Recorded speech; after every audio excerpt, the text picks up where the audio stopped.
আসসালামু আলাইকুম। Online service একাডেমির পক্ষ থেকে আপনাদেরকে জানাচ্ছি আন্তরিক শুভেচ্ছা ও অভিনন্দন।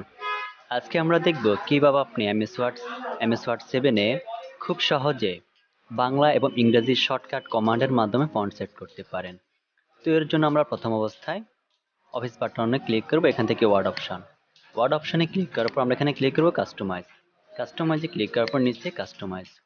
তারপর আমরা এখানে বাম পাশ থেকে সিলেক্ট করব ফন্ট, নিচে নামবো, নিচে নামে ফন্টটা সিলেক্ট করব। ফন্ট সিলেক্ট করার পর বাম পাশে আমাদের ফন্টগুলো দেখাবে।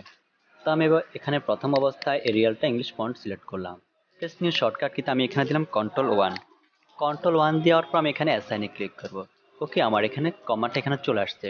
তারপর আমি এখানে সিলেক্ট করব বাংলা ফন্টের জন্য 17 এমজি সিলেক্ট করার জন্য আমি এখানে ফন্টটা খুঁজে নিব। আমি 17 যেখানে সিলেক্ট করার পর এখানে প্রেস করব শর্টকাট কমান্ডে কন্ট্রোল টুতে প্রেস করার পর আমি এখানে অ্যাসাইনে ক্লিক করব। অ্যাসাইনে ক্লিক করার পরে ক্লোজ। ওকে, তারপর দেখেন এই যে কন্ট্রোল 1 দিলে আমি এখানে ইংলিশ আসে এবং কি কন্ট্রোল 2 দিলে এখানে বাংলা আসে। আমি এখানে বাংলা টাইপ করতে পারবো কিবোর্ড থেকে, কন্ট্রোলটা চেঞ্জ করে নিয়ে।